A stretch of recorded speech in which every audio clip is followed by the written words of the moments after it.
talk NFL playoffs. Usually, this is the crew on Wednesday nights that talks fantasy football. We will be breaking down just the games from a betting perspective, just from a typical win-loss perspective. Trevor Land in the middle, Luke Reimer on the right. I'm Zach Bruner. And it'll be pretty laid back if you are joining late and you went back to the beginning to watch the live show. Drop your predictions in the chat for whenever. If you're watching this after the fact, drop your predictions in the comments. Pretty laid back, shoot the shit type of show. But let's start with this. So I did sort of a power rankings just using analytics for these 14 teams. And the biggest thing I always say is to win in the playoffs, you have to be able to run the ball, you have to be able to stop the run, you have to be able to rush the passer. So to define those three categories, and this is really simplifying it, so this is not an exact thing, obviously. I did for running the ball, yards per carry. Stopping the run, yards per carry allowed. Rushing the passer, sack percentage, which is the amount of times you get a sack, in relation to the amount of passing plays the other team calls. So it's not just sacks per game because that's stupid. But sacks percentage is a little bit of a better way to measure that. Obviously, some people like to measure hurries and rushes and stuff like that. It does not take those into account. So, Rashawn Gary, if you're watching, I'm sorry. This is not a stat for you, but it's a stat for Dean Lowry. That dude gets the job fucking done every snap. But I guess I can share this. This might be a better thing. Fuck it. Okay, so in terms of those three categories, I measured them all, did an average, and I have it for what they would rank for the season, and then I have what they would rank for their past three games, not counting week 18. So weeks 15, 16, 17, I just threw week 18 out the window because of all that bullshit. So if we were ranking them in terms of the entire season, we have the number 1 and 2 teams are tied for first, whatever, and they're in different conferences, so that works out well. That's San Francisco and Tennessee. They have an average rank among the three categories of 4.3. The Rams are next at 5.0. The Eagles are 5.3. The Buccaneers are 6.3. Bills 6.7. Cardinals and Patriots are 7.3. Cowboys and Bengals are 8 even. Steelers are 9 even. Chiefs are 9.3. And then the Packers and the Raiders are tied for last at 10.3. Now, if we take the last 3 weeks adjusted, and obviously teams are way different than they were earlier in the season, so this is probably a better way to measure it, I would say. Number 1 team still, though, is San Francisco at 3. Pittsburgh is 3.3. Cardinals are 5 even. Titans are 6.3. Eagles are 6.3. Buccaneers are 6.3. Then the Rams and Bills are both 6.7. Green Bay is 8.3. Chiefs 8.7. Patriots 9.0. Raiders 9.3. Cowboys are 10 even. And then the Bengals are worst at 11.7. Just listening to that, a lot of numbers, obviously. Is there someone's rank who surprises either of you for you're surprised they rank that high, surprised they rank that low? Hello? Can you guys hear me? Yeah. You good? Okay. Luke cannot hear us. All right. I can only assume. I'll go first. I think one that I think is going to be surprising for people, but shouldn't, is the 49ers. This team and your cousin Jake has talked about it. I think you've even talked about it. 49ers are a team that nobody wants to face in the playoffs. They run it extremely well. They have crazy depth. Their quarterback does just enough, right? You don't need anything more. And their defense plays well. And they have a great line, great, linebackers, all that. So I think that'll surprise some people. But if you're watching the film, watching how the season is played out, it shouldn't. The one that I guess I would have to say kind of surprises me a little bit, I guess, would be the Patriots, just out of process of elimination. Just because their defense, I think, is good. So you'd think they'd get a little more in the sacks, and they like running the ball. So you'd think they'd get a little higher in that, especially in that division. But overall, I mean, it's still a Belichick team, so you got to roll with them. But still surprised they're that low. That I was going to bring up the Patriots too, and Trevor, you kind of mentioned that, like you said that with the division they're in, it feels like they should be higher. But just to touch on San Francisco a little bit here, the three of us being Packer fans, I don't know what we're going to talk about in Lombardi Sweep, but if we're talking playoffs, I know 49ers are definitely a team that I wouldn't want to come to Green Bay. But this 49ers team kind of reminds me a little bit of the Eli Manning Giants teams, where they have defensive lines that can play. They run the ball extremely well, and in order to win, you're going to need your quarterback to make a couple big throws. And Eli Manning won two Super Bowls off of that. Yeah, in terms of Patriots, like you were saying, they run the ball well. Last 3 weeks, again, 15, 16, 17, they rank first among all of the playoff teams in yards per carry. It's just their defense has been terrible in those 3 weeks. In those 3 games, that was the loss to the Colts. Obviously, that game really hurt their yards per carry allowed because of Jonathan Taylor. Then it was a loss to the Bills at home, and then they destroyed the Jaguars. So in a lot of cases, like you're talking about, they were way up on the Jaguars. They probably weren't hyper aggressive on defense. And the Colts were running the football, so they couldn't rush the passer there. And the Bills were winning, and they weren't really passing either. So it makes sense why their sack percentage was so low. It's alarming that their yards per carry allowed ranked 3rd worst among playoff teams. Again, the Jonathan Taylor effect is obvious there. But yeah, they're not a dominant team. I think they're a really good team, but I still don't think they're dominant by any means. Yeah, and just to speak on the Patriots running game for a second, shout out to the three of us for getting Damian Harris right. Finished with 15 touchdowns this year. So good. And for those of you who are a fan of PFF grades, we're not, but for those of you that are, he was the top graded running back this entire season, even above Jonathan Taylor, which just seems absolutely filthy, dirty, and disgusting, but PFF is gospel, so you have that. Well, I'm sure his touchdown percentage, on the amount of carries he had, was 10% higher than Jonathan Taylor. So there you go. Clearly means he should be graded higher. Probably 99% higher. Yeah, right. In terms of the 49ers grades the past 3 weeks, they rank 4th in yards per carry, the best in yards per carry allowed, and 4th in sack percentage. So, I mean, man, they are a very, very good team. We'll see how Jimmy Garoppolo is, because obviously they won that last game, but his passes were all over the place. And I don't think it was a factor of his thumb or finger, whichever one's hurt. I think that's just who he is. But if they get in a situation where they can just sit back and run the ball all day and they're winning and they're playing with a lead, and no one will beat them. If they play with a lead, no one's going to beat them in the entire playoffs, in my opinion. The funniest thing is about the 49ers, if the Rams didn't play maybe the softest prevent defense I've seen in the last decade, it would be the Saints in the playoffs. And the Saints are kind of the same story, it's very interesting having a team that I'm currently thinking is one of them that's going to come out of the NFC. I would place a lot of money on them. It's kind of funny thinking that they are 50 seconds away from not even making the playoffs. And just to touch on the 40, I'm going to pose this question to you guys. We know their match against Dallas coming up. Let's say they win that game and, they make a little bit of a run here. How much Trey Lance do you think we're going to see? I don't think much. I don't think so either. In a perfect world for Kyle Shanahan, it'll be 0. Right. But if they get down on the goal line, I don't know why they wouldn't bring him in. Why not run a Cam Newton package or a Jacoby Brissett package like the Dolphins did or something? Just let him. He's a threat. He can hand the ball off, even if it's just that, but he can also take it.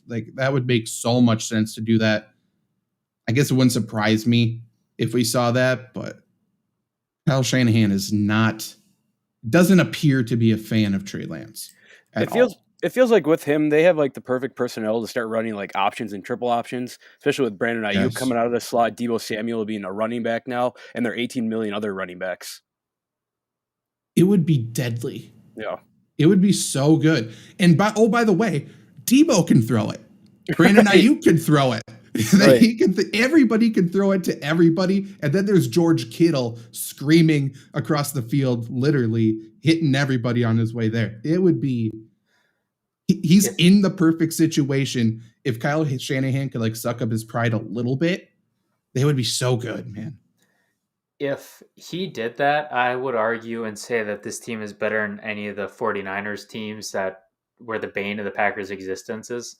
Like the defense is very good, and I think the one thing that separates them from the previous teams is their offense. Like their running game was always solid, but their run blocking is on a completely different level. I don't think anybody's even close to it, to be honest.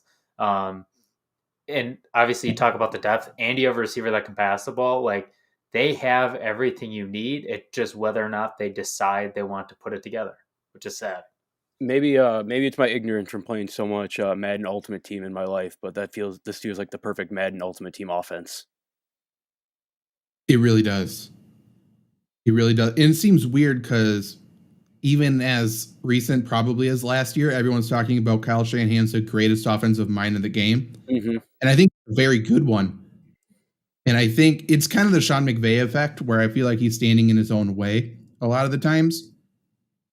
I think he might be holding this 49ers team back, which is weird to say. And I think he's lucky they made the playoffs, to be completely honest. If you put Brian Flores on this team, they go 16-0 or 17-0. They win the whole damn league. They don't lose a game or even win by less than 10. Yeah, and I think Myles Gaskin would be there, and probably Duke Johnson and Philip Lindsay. Everybody. Rex Burkhead would find his way there too, I think. Okay, let's just start going through these games. I should have the betting lines up. That would been a smart business move here. I'll work on getting those up quickly. But we have the Raiders going to the Bengals. Where's the sports book? Why can't I find it? Raiders going to the Bengals. I would assume the Bengals are favored probably by about 4 points. It seems like the line that would be. And 5.5. I think it moved. So the Bengals favored by 5.5. It's a 48.5 points projected total. I looked at the weather earlier today. It's supposed to be around freezing, so like 30-ish, but not much wind, which is good considering Cincinnati can be an absolute nightmare. Mm-hmm. I have those stats I was referring to before. I kind of have them matched up here just to see if any team has a specific advantage in either area. And these teams, like what jumps off the page to me is that these teams are both very bad at football. But outside of that is the Raiders' run defense is probably the best unit in this game out of the three things I measured. Obviously, Cincinnati's pass defense is better, but Raiders over the past 3 weeks giving up 3.5 yards per carry. Cincinnati's run offense averaging 3.8 yards per carry, which is terrible. And it's a big reason why Joe Mixon fantasy owners did not make their championship. Like he completely fell off the fucking planet at the end of the year, which I don't know why. But if they have to get super one-dimensional and just throwing the ball, you could see a little bit of issue, but they clearly have the personnel to thrive still. And then both of their sack percentages, they both rank under 4%, which is horrendous over the past 3 weeks too. So now we're talking about quarterbacks who probably aren't going to be pressured a ton. I think the Raiders' offensive line is suspect a little bit. So I think Trey Hendrickson could probably make some plays. But overall, I think it's going to be which passing game can win. I think that's who's going to be the deciding factor in this game. But what's your guys' thoughts early on? I agree with you. Like it's going to come down to the passing attack, and of course everyone's going to be on the Bengals because everyone's going to be on Jamar Chase. Joe Burrow is getting. I don't. Did I read that right? That he was second team PFF all pro. Probably. Yeah, it sounds right. He had good stats, so probably.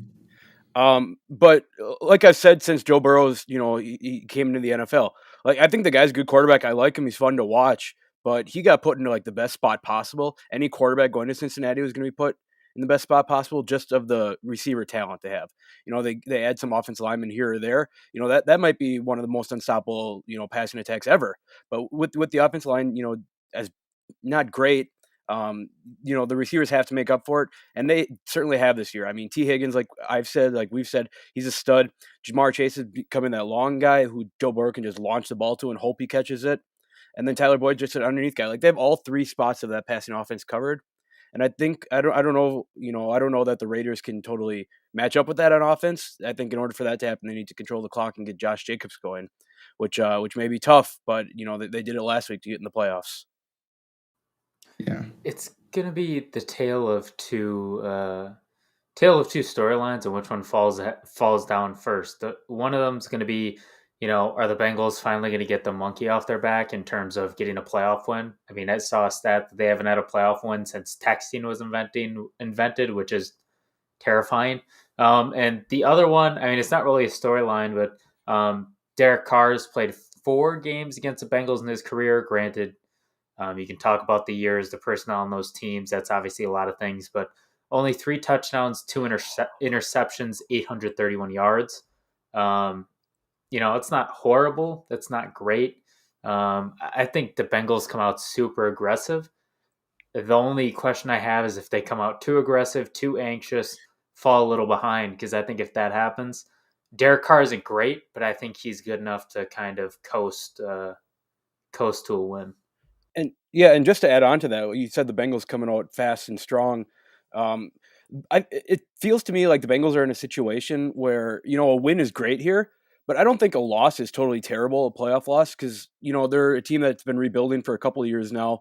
They have their offensive pieces. The defense is, coming together a little bit. They have stuff to work on. They're getting guys experience. So I think this is a win-win game for the Bengals. Of course, you'd like to see a win, but, a playoff loss isn't the end of the world. And, like, you guys are never going to get back there or anything. I feel like both teams are kind of playing with house money. Like, especially the Raiders after what happened this season. Like, if you look at where they were maybe week 12-ish, like they're playing with house money. They just kind of went on a run. The Bengals, everyone probably predicted them to finish last or second to last in the division. So they're playing with nothing to lose. This is my question to you guys. And I was thinking about this a lot today. Like, you're looking at a second-year quarterback, and I think Derek Carr is 30, like year 8 or 9 or so. Who do you trust in the big spot, in the big moment in these playoff games? Because I don't think Joe Burrow is going to be the one to crumble. I think he is a winner, and he's won in college. He's won in high school. Like, the dude he's a dude. I think Joe Burrow is one of the best quarterbacks in the game. Mm-hmm. And if I'm trusting one of these passers to lead a late drive to win the game, I think it's him over Derek Carr personally. For sure. Joe, like you said, Joe Burrow's got the it factor, whatever you want to say it is, but he is a quarterback. He's got the mentality. He acts like it. Yeah. He knows that he's one of the best players on the field at all times, and he certainly acts like it, which is great to see. So yeah, I would rather, if I could pick to be a fan of one of these teams for this game, give me the Bengals all day. What do you think, Trevor? It's interesting. I'm trying to look for Derek Carr's playoff stats. Are not even on Pro Football Reference. This is his first playoff game. I thought did he get hurt before the playoffs in 16? Yeah, in his MVP season, he snapped his leg. So that's another thing. Yeah, it's a first playoff game for both. What? Holy shit! I totally whiffed that he won MVP that season. Boy, was NFL in a weird place. No. MVP.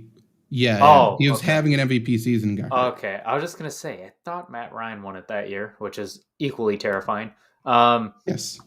Yeah, it's weird because coming into it, I was gonna say, well, Matt Ryan on the mind. Derek Carr has experience because I thought they won a playoff game, but he doesn't have any experience. I just don't trust him. The one game where he looked the best was against Dallas, and even then he was not perfect. So I can't trust that guy. I can't trust the guy who can barely lead a team over the Chargers at home. I can't trust him. But this offense on paper, it shouldn't lose to anybody if we're being honest. But that narrative of Cincinnati in the playoffs is tough to buck, but I'd still go Burrow. So if we're doing predictions here, I think I would say the Bengals are going to win, but I feel like I would take the Raiders spread. I think it's going to be a close game. And I do think the X factor in this game will probably be Josh Jacobs. Like if he has success on the ground, they can control the pace and keep Cincinnati off the field a little win the bit. game. I think so. Yeah, I think they win this game, but I just don't trust this running game without John Gruden at all. And also, I feel like they're going to make that mistake of Darren Waller's healthier now. We need to play him as many snaps as possible. He's a great receiver. He makes that running offense worse. So, like, I think Josh Jacobs is the X factor for me. But yeah, I'd go Bengals win, Raiders. Raiders cover. Exact same thoughts I had, Zach. If they do get that run game going, I do think Cincinnati's offense is good enough to score points in a hurry. And then, you're hoping for a turnover. So it's a horse apiece, but just taking this, I'm with you, Zach. I'll take Bengals winning, but Raiders covering. It's interesting. I don't put a whole lot of stock into 538. I think their rankings are a little interesting, but their forecast is Bengals by 4, 64% chance to win. You change that forecast to their quarterback-oriented one, the one that adjusts for quarterback play, and the Bengals' chance to win goes up 10%, which is a lot, and the spread goes to 7.5. I'm gonna go with 538, the move that I can't believe I'm doing in 2022, but I'm gonna go with it. I think the Bengals win, and I think they do cover or beat the spread. This offense is just too good. To your point, Trey Hendrickson, I think, is a stud that doesn't get as much credit as he should. I think he makes a couple plays early. Bengals get ahead. I don't know if Las Vegas is able to come back into this game close enough. That's fair. Second game on Saturday. Patriots versus Bills, part 3. First one, Patriots won. It was in Buffalo. That was the Mac Jones 3 pass game. Then the Bills won a couple. Yeah, dude, they're going to come out. They're going to do the same thing. Get ready for it. Bills won in Foxborough a couple weeks ago. Bills currently favored by only 4 points. Over-under is all the way down at 44. Looking at these stats, the biggest differential in this game is the Patriots run offense versus the Bills run defense. Last 3 weeks, the Patriots have averaged 5 yards per carry. Bills run defense have surrendered 5.1 yards per carry. Now, Bills run offense also has an advantage. They have averaged 4.7 the past 3 weeks. Patriots run defense has given up 5 the past 3 weeks. Again, Jonathan Taylor has a big influence on that. Bills have also rushed the passer extremely well the past 3 weeks. However, there was something here I had. Patriots on the road have rushed the passer much, much better. Buffalo at home has rushed the passer much, much better. I do think the pass rushes will be kind of regress to the mean in both cases. I think they'll be better. But I do think there's going to be a lot of running in this game, not necessarily a Mac Jones 3 pass game. But I think, especially with the way Josh Allen's been playing, man, I think the Bills try to run the football this week. Yeah, and I was just gonna bring up with the Bills, what would you say it was 4.7 yards per carry or something like that the last 3 weeks? Yep. I mean, it might be hard to tell, but is there a way to how much Josh Allen contributed to that? I can look at stats. Yeah. It's not a problem, but just from an outsider perspective, not really keeping a close eye on the Bills, it feels like Josh Allen may make up a high percentage of that. Especially with you said how he's been playing. Bills aren't passing the ball well. Bills aren't actually playing well on offense. So I don't know why they would try to send Stephon Diggs 75 yards to start the game or anything like that. I do think the talent on the Bills offense outweighs the talent on the Patriots offense.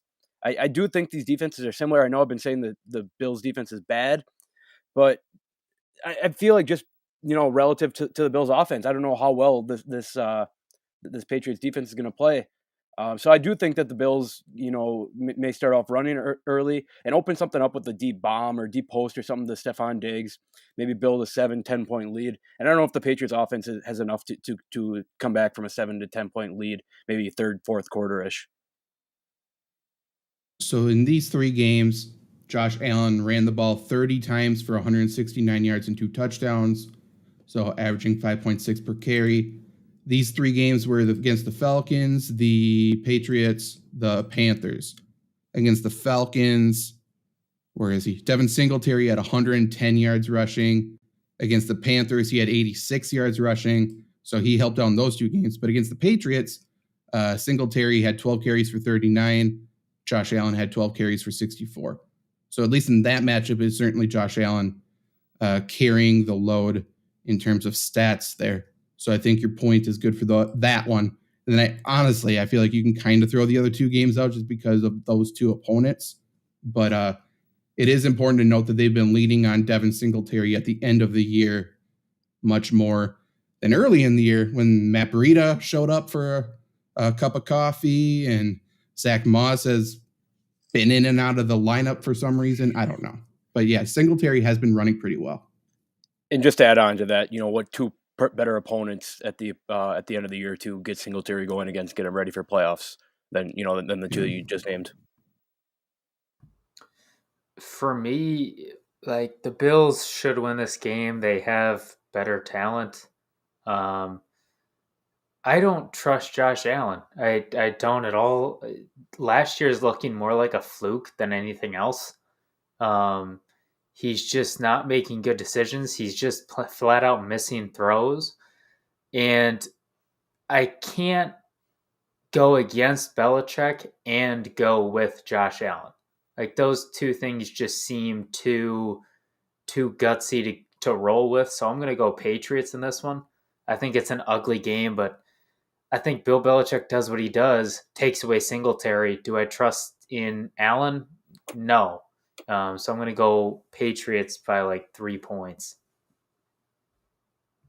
To your point about Josh Allen, since that first Patriots game where it was windy as shit, he's completed 57% of his passes. He's thrown 5 interceptions. He's lost a fumble. Man, like, just watching him, I've talked about this on other shows too. I don't know what the hell he's doing the last few weeks. Like, he's just, and I see Henry in the chat said he played a perfect game against the Patriots. I think he played fine. I don't think he played a perfect game. And Patriots defense certainly played bad. Like, I think his decision making this year is kind of inexplicable in the fact that there's these Bills coaches getting interviewed for head coaching jobs because of what they've done with Josh Allen. I think is a little bit alarming. I think he took a step back this season. I don't think last year was a fluke for him, but in terms of the mental game, he's just not there. Like, I just don't think he understands what's in front of him yet. I'm not saying he can't get there, but it's going to be tough against the Patriots when obviously Belichick will show him something in this game he's never shown him before. Like, not even just this season, that he's never, ever done. That's just a Belichick thing. And do I trust Josh Allen to read it well, to make the right decision? I don't. I just don't. It feels like ever since the Bills drafted Josh Allen, Belichick's been cooking something up that he's been waiting to unleash on them in the playoffs. Yeah, he's been waiting for this moment. Mm-hmm. His assistants are like, let's go. And he's like, not yet. Hold. I don't know what movies that's from, but it's from one of the movies. I think it's from a Marvel movie, Zach, so sorry about that. It sounds like a real good one, Trevor. They're all good, Zach. Except for Captain America. Not Captain Thor America 2. sucks. Trevor, you are so wrong with that. Captain America is a good man. What do you mean? Those movies are so good. He's a nerd, man. Captain America's movies are horrible. That's just wrong. The best movie of Captain America was the movie where it was a ton of other people in it, and that is why. Disagree. I was going to ask if you think B-Flow is going to be on the sideline for the Patriots, but we'll go past that. Trevor gave his prediction. B-Flow? Am I missing something? Who is that? Brian Flores. Oh, yeah. Okay. I don't think I can bet against the Patriots. This is for sure a game I'm not putting money on, but like, if I'm picking, I think the Patriots are going to win this. I just really cannot doubt Bill Belichick. I can't do it. I'm blind to anything else other than that, and I think that's a flaw probably. But I'll say the Patriots win probably by like 2. It'll probably be a field goal. It'll probably be something really late. And I think it's going to be a 1-score game no matter what. So if you really want to bet, I would tease the Patriots line up to like 8 or 9 and just take it there because fuck, I don't know. But yeah, I'll go them by 2. Give me Bills by 10. I think they're going to get up in There the you go. third quarter, and Patriots can't come back. And that's fair. Like Patriots can't play from behind. I think that's very obvious. Okay, Sunday, first game, Philadelphia Buccaneers. This is, in my opinion, it might be the most lopsided game. Just the way I feel about it. Just because I think that Eagles' strength is their run offense, and I think everything is set up by that. And the Buccaneers' run defense is extremely good. Philadelphia's run defense is even better. But Buccaneers, I don't think they need to run the football. I know Tom Brady traditionally has been set up by the run to, for the play action and all of that. I just don't think they need it. I think they have enough talent at wide receiver. I think they're going to be just fine without Godwin, without AB, without all that. I think Rob Gronkowski is going to be the cheat code in this game. And it just feels like an easier Buccaneers game for me. I don't know. Are you guys thinking anything different? No. And just to clarify, Kyle, I think Captain America movies are great, and I think the best one is the first one because I'm a history guy. But oh my God, it's bad. I fell asleep. it's cool war stuff. It's not. It is. I was a history major. It sucked, dude. That was a terrible movie. It was bad. But to talk about the Buccaneers, they are absolutely going to kick the shit out of the Eagles here. The Eagles, I think, don't deserve to be in the playoffs. They haven't beat anyone good. They lose bad to good teams. I think Buccaneers are just happy that the Saints aren't in the playoffs right now, considering their two wide receivers that they're down and Marshawn Lattimore takes away Mike Evans. Okay, whatever. All Tampa has to do is run the ball in this game. You run the ball maybe 30, 35 times, have Tom Brady throw 15 to 20 times. I think they win this game by 20 to 24 points. Here's why the Eagles are going to win by 7. I truly do believe in the Eagles. I cannot believe I'm saying it. I feel like this is 2010 when they were actually a legitimate team in the NFL, and even then they were still kind of trash. But that first regular season game between these two teams, a lot of things have happened since then. That told me a lot. Like the Buccaneers dominated time of possession. They dominated yards. The Eagles had 5.3 yards a carry. Buccaneers had 3.3. Now Tom Brady does not have Antonio Brown. I don't know if he had him for this game. Anyways, he doesn't have Chris Godwin. He doesn't have as many weapons.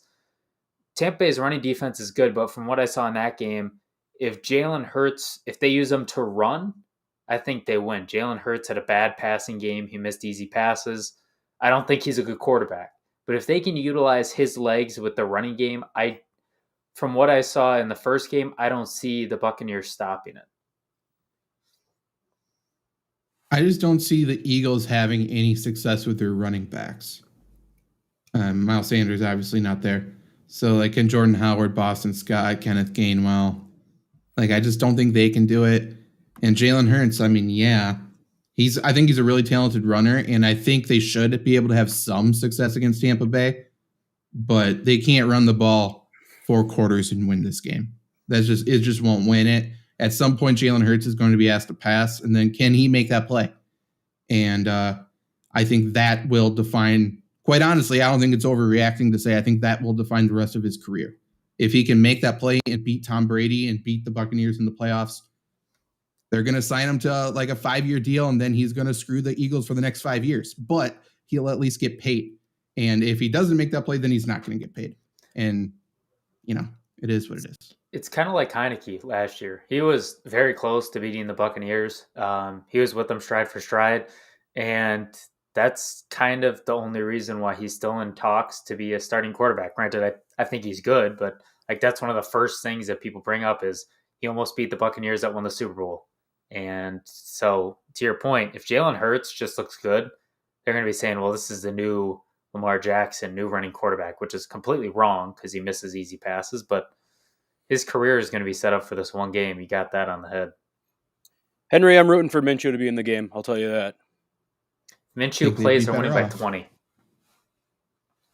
I might take them if he plays. I think he's very good. Okay, San Francisco, Dallas, second game Sunday. This is the game I'm most excited for, I think. I think this is the most interesting game in terms of stats that go against each other here. Dallas has given up 4.4 yards per carry the past 3 weeks. That's average, not great, not terrible, but 49ers have averaged 4.7 yards per carry over the same stretch. I think they're balling. On the other side, Dallas over their past 3 games have averaged 3.7 yards per carry, which is fucking dog shit. 49ers have given up 3.2, which is insane. Like, I still don't think Zeke is healthy. I don't think he's playing that well. I don't think that offensive line is aggressive at all. Like, I think everyone is still hanging up those Sports Illustrateds that had the 15, 16 offensive line from Dallas in there or whatever it was. Like, people are still talking about Tyron Smith as if he is that dude. Like, this team isn't aggressive at all. This team is not explosive on offense at all. I don't give a shit that they can put up points against the NFC East, so can I. Let me go out there and sling the rock a little bit. I'm pretty sure I can throw a touchdown. Not more than one because I have a bad shoulder, but you get it. But 49ers, I think, will just bully the Cowboys in this game. Personally, I think they're better. Do you guys disagree, agree? It makes sense. We talked about the 49ers off the top, how they kind of fill that Colts team of the team that nobody wants to see right now.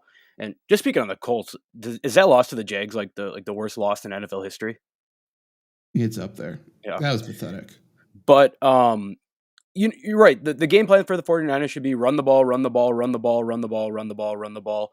Jimmy Garoppolo play action pass to George Kittle and let George Kittle take a 5-yard out route and take it to the house. This feels like a low scoring game to me, especially if San Francisco can control the clock. Like we talked about on a Lombardi sweep, just thinking about against Arizona, what the Packers need to do is run the ball and keep Kyler Murray off the field. That's what the 49ers need to do here. Need to run the ball and keep Dallas's offense off the field. And I don't see any other team who would be good at it. Maybe Tennessee that would be as good as running the ball to keep others off the field as the 49ers. Before you go, Trevor, I should have said this at the top. Cowboys are favored by 3. The over-under is actually the highest of the entire weekend at 51. And I agree. I could see both scenarios playing out, like either scenario. I could see it being that low-scoring game. I could see it turning into a shootout. But if I got to choose, I think I would side with you where I think those possessions are going to be long, less possessions in the game, lower scoring. But yeah, Trevor, what do you got? Granted, this stat isn't everything, but strength of victory for the Cowboys is 431. That is worse than the Steelers, the Chargers, the Ravens.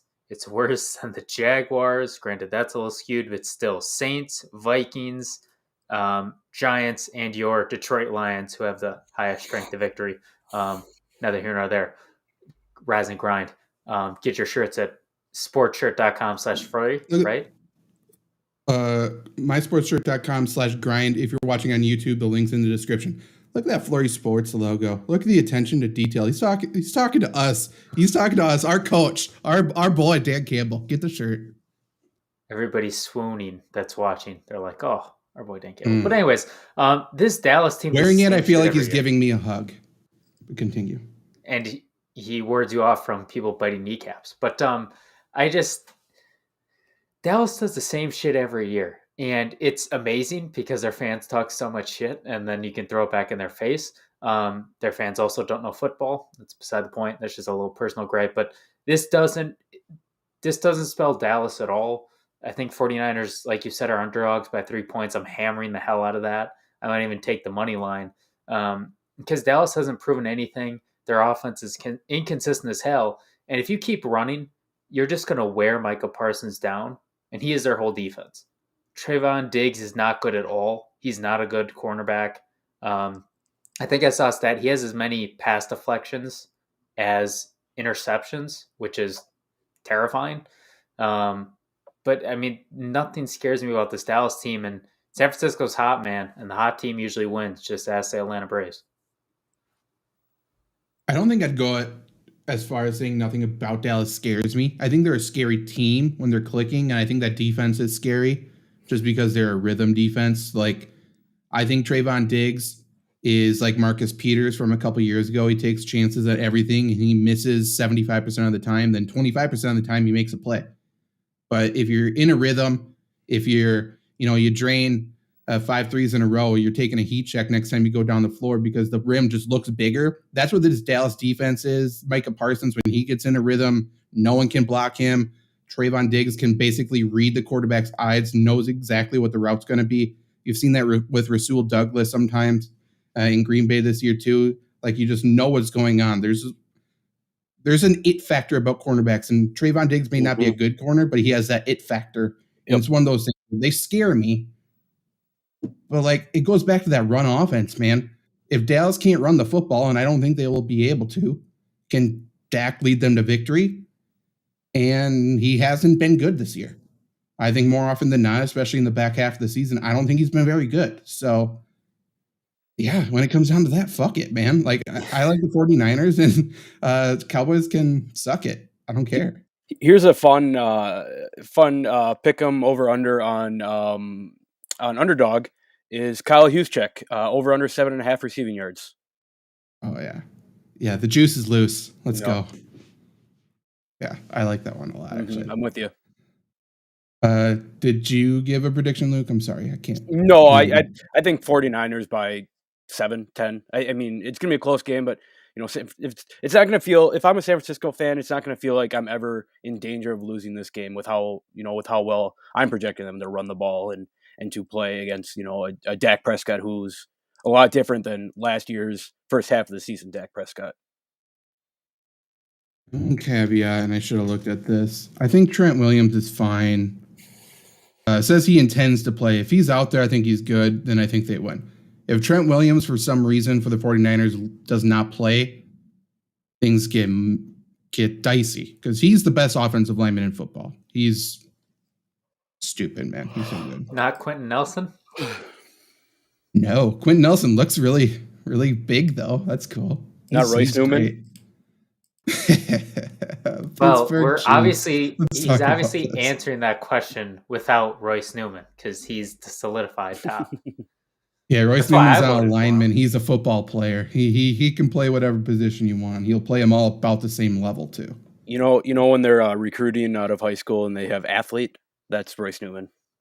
He's a one-fill kind of guy. Yeah. First one in, sits by himself because he got no friends. Last one out, still by himself. Because he's crying in the showers. Man, I hate him on a personal level, and it's not fair to him. But, like, that's where I'm at, I think. That's still the best jersey I've ever seen at a game, was the Royce Newman jersey I saw. It's probably that guy that was talking on Twitter. Tell me how good Royce Newman is. No, probably his wife. Probably his wife or girlfriend. Collinsworth's wife or something. Collinsworth loves him some. Yeah. Royce Newman too. Okay, Steelers Chiefs. Chiefs are favored by 12.5. I think the big story about this game is the health of Travis Kelce and Tyreek Hill. Mm-hmm. Both of them were banged up at one point during that game. Obviously, Tyreek Hill more so as a heel, injured in pregame, barely played when he was out there. He was limping. Yeah, it was not good. And if both of them are not able to go, I think, are the Chiefs without those two or even without one of them? I don't think so, but whatever. But yeah, favored by 12.5 over under 46. Steelers, man, are wild. Steelers run offense the past 3 games have been averaging 4.9 yards per carry. From that one performance, I assume, over Cleveland, because Najee Harris almost ruined Ben's night by not letting him kneel the ball. Basically, just went crazy. Chiefs run defense past 3 games, they're giving up 4.6. Whole season, they're giving up 4.6 yards per carry. Not very good. In terms of run offense, Chiefs have averaged 4.7. Again, if you're jumping in now, last 3 weeks, I'm talking weeks 15, 16, 17. I'm taking out week 18. Steelers have given up only 4.3 yards per carry the past 3 weeks. They were terrible for that stretch there. We remember seeing them Against the Vikings, Dalvin Cook had, almost literally a 10-yard hole to run through at times, but they've really tightened it up since then, sometimes to the detriment of their pass defense, but still they've been stopping the run. In terms of sack percentage, Steelers are the best, I think, or one of the best in the playoffs. Last 3 weeks, they've been have a sack percentage of 13%. The Chiefs have a sack percentage of 4.6%. Chiefs are not getting after the passer. TJ Watt's obviously been on a mission. However, the Steelers' sack percentage drops to 6% when they're on the road. So when they're away from Heinz Field, they're just not that same defense. And I think that kind of is the X factor in this game. It's not even Ben. It's not even the Steelers' offense. I just feel like if the Steelers' defense looks like they have the entire season on the road, I don't think they have much of a chance, personally. What about you? I just saw Luke's message. I was busy putting a bet on those Eagles. No. Yeah, the Steelers, the Steelers, they don't have a chance to win this game, right? Like, I truly think if they sat Tyreek Hill, it wouldn't matter in terms of win-loss. Obviously, spread-wise, over-under-wise, it would. This Steelers team is sad. And Ben Roethlisberger's quote just kind of phoned it in, too. I mean, he was like, we'll play, we'll have fun, but, nobody expects us to win. Like, I don't even know if they have confidence in themselves. It's just, after seeing what I saw week 16, was it, when they got clobbered, I don't see them making a turnaround that gives them any shot in this game. I got Chiefs by double digits. I think I agree. I've always been a Ben Roethlisberger fan. I always thought he's very fun to watch. He's very funny to watch. I do think he's one of the better quarterbacks in NFL history. But I had made the comparison that he's like an old dog this year. Kind of limps around and pees in the corner, but you love him so much you can't really get rid of him. And they kind of go out on their own terms. That's what it feels like this game is going to be. I really hope that this isn't a game where Ben Roethlisberger goes like 9 for 23 with 86 yards and 4 interceptions. It's kind of feeling like that, though. This Chiefs team is good. I've been saying, since they got back on track towards the middle of the year, that they're the best team in football. I still believe that. Of course, that's with Travis Kelce and Tyreek Hill healthy. Even if those guys are healthy, I don't know that matters a whole lot. I do think that some of these other guys that the Chiefs have, Pringle, Robinson, Mecole Hardman, I think they're solid players. Like, of course, they're not, Deontay Johnsons or Tyreek Hills or anything, but they're serviceable and they can play. But the real factor in this game to me is the Chiefs running game. And Darrell Williams, he ended the year well, the second to last year. I guess I should say that because I had him in fantasy and he won me a championship. But Chiefs get that run game going. It might be a very long day for Pittsburgh, and it seems like the Chiefs should get that run game going. If you can neutralize TJ Watt in any way possible, you have to, and that's only going to happen if you can run the ball. And I guess it's important to note, obviously, the Chiefs and Steelers played a couple months ago, I believe, at this point, and they won 36-10. That was in Arrowhead as well. Mahomes did pretty much whatever he wanted to. Ben, 23 of 35, but he only had 159 passing yards. Man, in my personal opinion, like, Ben Roethlisberger's beat up. He's washed a little bit. I don't think he's even close to the issue. And I've seen some of the throws he's made past few weeks. He's fucking slinging the rock. I think Ben's nowhere near the issue. I think he's going to have a good game. And I think that offensive coordinator shouldn't come to Kansas City. I think he should stay home and let Ben do what he wants. I'm sure Tomlin's going to call the defense again, which I think is a big deal, and I think that's good. I think the Steelers make this a game. I think it's going to be interesting. I think the Chiefs ultimately win, but I don't see the Chiefs covering 12.5. Like, I think it's probably a one-score game. But 12.5 points in a 46-point spread, that's putting zero respect on the Steelers. And I just don't think Ben or Pittsburgh will, go out without putting points up, If the Steelers had an offensive line, this would be a completely different game because that Chiefs run defense has looked suspect at best for a lot of it. And I don't trust the Steelers' run game as good as I think Najee Harris can be. And if he's able to get some stuff going somehow, I mean, to your point, that's a big spread to cover, especially with that line. I don't see him getting it going, but it's not far fetched to believe he can. It's gonna be weird seeing Ben Roethlisberger play in the playoffs and not being at home. I don't remember if the game against Cleveland last year was in Pittsburgh or Cleveland or whatever, but Pittsburgh. that's just like a staple of NFL playoffs, right? Like Trevor, I know you can agree with me on this. Like MLB playoffs, it was weird not seeing San Francisco Giants field late at night in the playoffs. It's gonna be weird not seeing Heinz Field in the playoffs. A night game, and Ben Roethlisberger out there slinging. Chris Boswell going to hit every single field goal in Heinz Field that other kickers can't seem to hit. But like I said, I do think the Chiefs win this game. I think being down Tyreek Hill and Travis Kelce isn't a huge deal. This kind of feels like a 13-point win to me. I think they do cover that 12.5. I just don't know, especially if Deontay Johnson is somehow taken out of this game. I don't know how well that Pittsburgh passing attack is going to be. Who would take him out? Yeah, I don't know. We saw it. Dude, this Chiefs defense, man. I think they have one of the better defensive coordinators in the league. They don't have players, man. Like, they don't have guys. They're not that good. To your point about Najee Harris, 19 carries, 93 yards first time they played, which is decent. That's respectable. If he does that this week, you would say, hey, pretty good game. If we don't have to worry about the Steelers' offensive line in this game, fucking anything happens. And that's kind of where my mind is at, because Chiefs run defense, not very good. Chiefs pass rush, arguably the worst in the entire NFL playoffs. So if Ben gets time and if they can run the ball fine, like, fuck, man. I don't know. It could be a fun upset. I'm hoping so. I agree. Maybe all the Heinz ketchup fans can shit on Patrick Mahomes or something with his Hunt's sponsorship in this game. Okay, next one. Last one? Last one. Cool. Last one. Monday Night Football, we have the Cardinals and the Rams. Obviously, part 3 to this as well. Rams are 4-point favorites at home.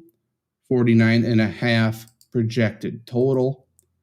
In terms of stats here, probably the biggest disparity is the Cardinals run offense it's a strength on strength, actually, versus the Rams run defense.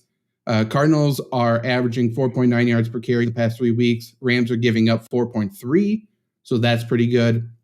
And then Rams run offense, averaging 4.3 yards per carry, not very good. Cardinals run defense, averaging 3.5, which is very good in terms of giving up. So if the running games aren't working for either team, it falls on the quarterbacks. Both quarterbacks are certainly talented, but also suspect in certain things they do. Cardinals, obviously, this entire season, the story has been they've been super good on the road and terrible at home. So they get their wish at playing on the road, I guess. I'm glad this is the last one, because this is one where truly anything could happen in my mind. What are your guys' initial thoughts about how this game's going to play out?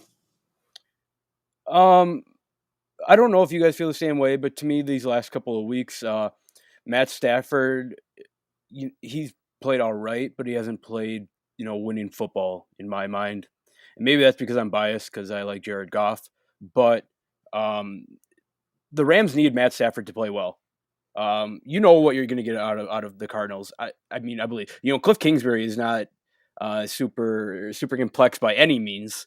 You're going to get Kyler Murray rolling out. You're going to get Chase Edmonds, out in stretches, out in screens, and you get James Conner up the middle in the red zone. If the Rams can stop that, great.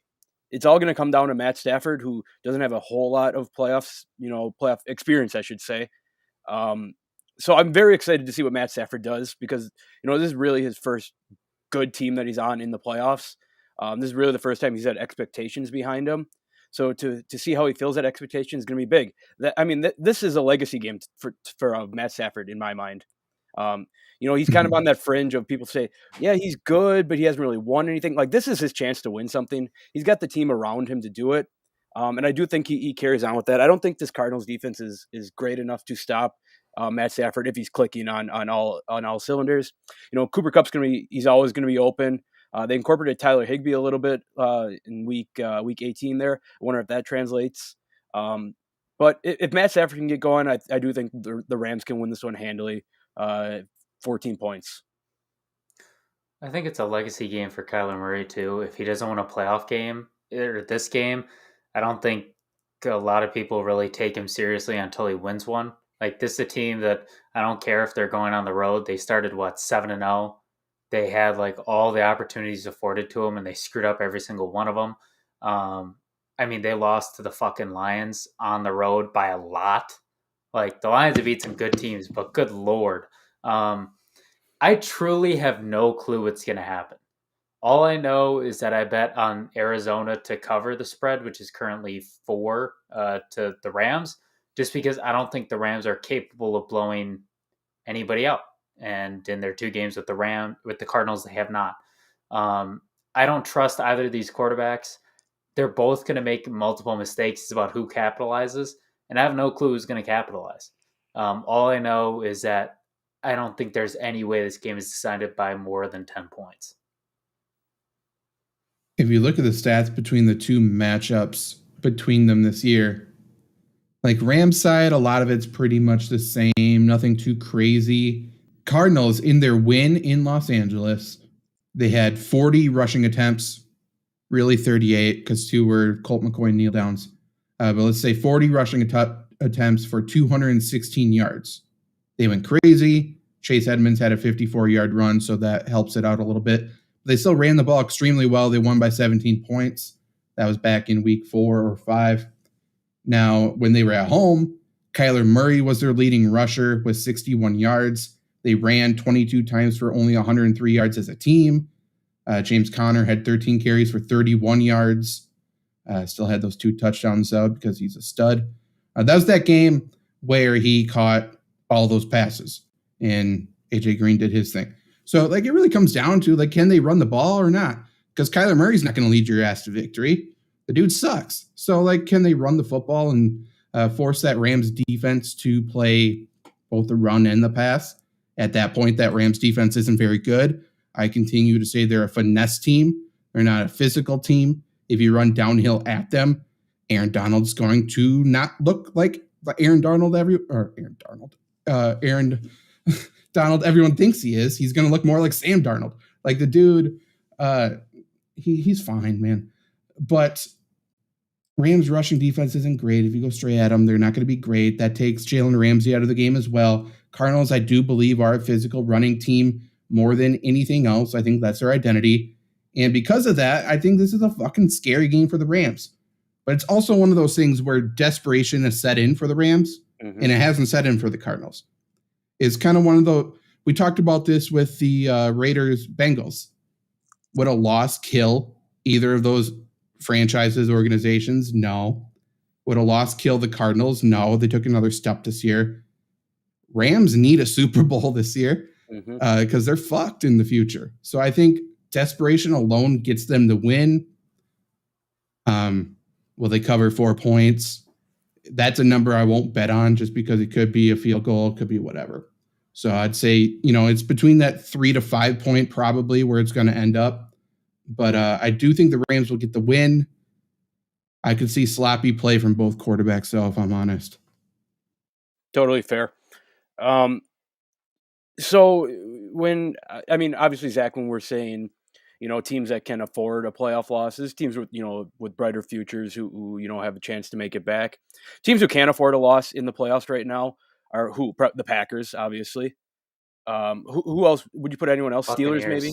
Buccaneers for sure. Dallas can't. Dallas is going all in. They can't do. They never can really afford to lose by the way they talk and frame themselves. Buffalo's interesting. Just because, They've been every year. They're one step closer, one step closer, one step closer. And then if they take 2 steps back, which would be a first round loss, I think that's a big deal. So I think they can't really afford to lose, especially to New England. That's something that the fan base will not be able to let go of, I think. I think the Chiefs also can't lose, but in a different sense. Obviously they still have success there, but if they lose, it's suddenly going to be Mahomes is just an AFC quarterback, right? They beat the 49ers. They had to come back. They had to come back against Houston. They had to come back against Tennessee, I think, that year when they made the Super Bowl, and they got swamped by a good Buccaneers team when they finally played competition. So if they lose and they don't make the Super Bowl, especially if they lose this round, I mean, his whole legacy is down the drain no matter what he does. And so I was going to bring that up because they won, 2 years ago they won the Super Bowl. Mahomes had MVP, 3 years ago, whatever it was. How many how many years in a row do they have to lose in the playoffs for Mahomes to be put in that Rodgers conversation where, oh, he's not that great. He only has 1 Super Bowl. I'm the wrong person to talk to because I don't think Patrick Mahomes is as good as everyone says. So I think if he doesn't make the AFC Championship game, obviously he's right in there immediately. Or if he plays poor in the AFC Championship game or poor in the Super Bowl, I think right then. Because so you're thinking right away. Yeah, because I mean, you look at this team on paper, right? There should be no way, especially in the AFC. I mean, respect to the Titans, they're a good team with Derrick Henry there, but this team is a joke as a number 1 seed in terms of like what they had. Like they should not be the number 1 seed at all. They barely beat the Packers with Jordan Love. I mean, you got to start the clock right now. Fair. I also think it's kind of a must-win for Ben Roethlisberger. I think if he loses, I think he's done in the NFL. Bold take. Going to the comments we've ignored. Apologies. Henry said 6 seeds are going on a 7-1 straight up and 8-0 against the spread surge in the wild card round over the last 4 years. The 2 games that would be impacted by that, the 2 6 seeds, that would be New England over Buffalo and the 49ers over the Cowboys. And I mean, we are certainly predicting those upsets, it seems like, or at least it's going to be a close game for both of them. Henry also asks, which possible opponent do the 2 1 seeds least want to see next week? In my opinion, for the Packers, it has to be 49ers, right? Yeah. Yep. Titans, who would it be for the Titans then? Patriots. Yeah, nobody wants to see New England, man. Like that's especially Belichick against, his son in the coaching tree. It's like Nick Saban. Like, will he lose? Yeah, but like 2 out of 27 times. It's not going to happen. Vrabel never coached for New England, did he? Or he just came out as a head coach for... Yes, he did. Did he coach for him? Yeah, he wasn't a coordinator. I'm pretty sure he was a linebackers coach or something. So we'll see if... maybe I'm wrong, but I think I'm right. So that kind of adds a thorn into my side of my theory that New England coaches, when they go somewhere else, they lose on purpose. Usually they don't make the playoffs. Vrabel did make the playoffs. If we're basing off of Zach's right here or not. But I think Bengals, I think someone said, Kyle's in the chat said Bengals may be a tough one for the Titans. I do agree. I'm wrong. Okay. I do agree the Bengals... from Ohio State to Houston. Okay. The Bengals would be a tough one for the Titans just because they have such different philosophies on offense, I should say. I don't know. It'd be a fun one. I'm hoping for Titans Bengals just to see how 2 different play styles match up against each other. Yeah, for sure. I mean, I think the Titans cornerbacks are still very suspect. I think they can get beat in the passing game. And it's pretty obvious that's where Cincinnati thrives. But Henry, no one's afraid of Cincinnati. Let's be real. No one. Absolutely nobody. Should we give a preliminary Super Bowl prediction? Let's do it. Based off of nothing? I'll base it off of nothing, or do you want my real one? Either or, or both. Man, NFC's a fucking slobber knocker. They got, like, everyone's good. I'll go San Francisco versus I'm gonna trust my model. Fuck it. I'm gonna pretend I did the Lord's work here and nailed it first try. I'm gonna go San Francisco, Tennessee. Why not? Do I believe it? No, but I gotta believe in the process. Trust the process. Some great franchise once said that, I think. Yeah, that's worked for the 76ers. Son of a bitch. That's what I was gonna do too. Yeah, and the Bucks were like, we worry about results, and they like clowned on the Bucks, and then what did they do? They just won a championship. So that's the point. I was gonna say 49ers too. Like if we look at their path, they match up perfectly with Dallas, and then if they win that, granted, I think the Eagles are gonna win, but it's more likely that Tampa Bay wins. So if Tampa Bay wins, they go to Green Bay. They match up perfectly there. Boom, 2 not easy games, right? But as easy as they can come for them matchup wise. They're in the NFC Championship game. Buccaneers, I don't see them beating them, or the Rams or the Cardinals. So San Francisco. As for Tennessee, they beat the crap out of Kansas City at Kansas City. Derrick Henry's going to be back. The only team I can see stopping them is the Patriots, and I don't think that's going to happen. So I'm going to go Tennessee as well in a Super Bowl that nobody wants. Right? Like, would this not be the most depressing matchup ever? 49ers, Tennessee. I like Vrabel, so I'm cool with him getting. He said he'd chop his dick off for a Super Bowl ring, so I don't want him to do that. I just want him to get the ring first. He doesn't need to. I'll give my my prediction of the Super Bowl that everybody wants. It's Packers Chiefs. In my opinion, that'd be the most fun Super Bowl. Maybe that's my bias as a Packer fan, but trying to keep my bias out of it. Just two awesome offenses, 2 quarterbacks who, like we had talked about, probably need to win a Super Bowl. I mean, that'd be the most fun. The one that I think would elicit the most chaos would obviously be Battle of Pennsylvania. It'd be Steelers Eagles. That won't happen. So if Packers go down right away, I'm rooting for. If Steelers win, Packers go down. I'm rooting for Steelers. Steelers over the Bucks. Let's get Roethlisberger over Brady for once in his career. I want Eagles over either the Steelers or the Raiders. That would be amazing. Both cities would just lose their goddamn minds. I got a chill when you said Raiders. How would you promote that? Like, usually it's the 2 quarterbacks. Do you really want to show Jalen Hurts and Derek Carr in a commercial? Like, then who do you do? Kenneth Gainwell? Hell no. No, you do. It'd be a halftime show. It'd be a halftime show. You do the two new coaches. No. You can't even do that. Sirianni just looks like a bum. Sirianni and Basicchia. He's not even the head coach. He's the interim head coach.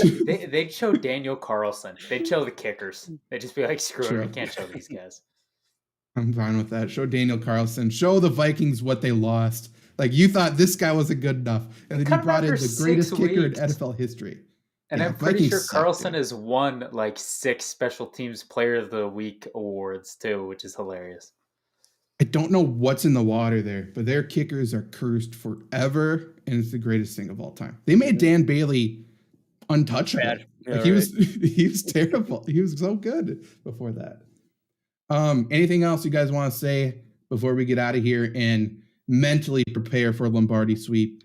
I literally have nothing planned. I mean, Janet and I have some icebreakers, so I may be in my basement for Lombardi sweep. I'm trying out a new setup. It sounds awesome. Yeah, it'll be awesome. When you see stay tuned for that.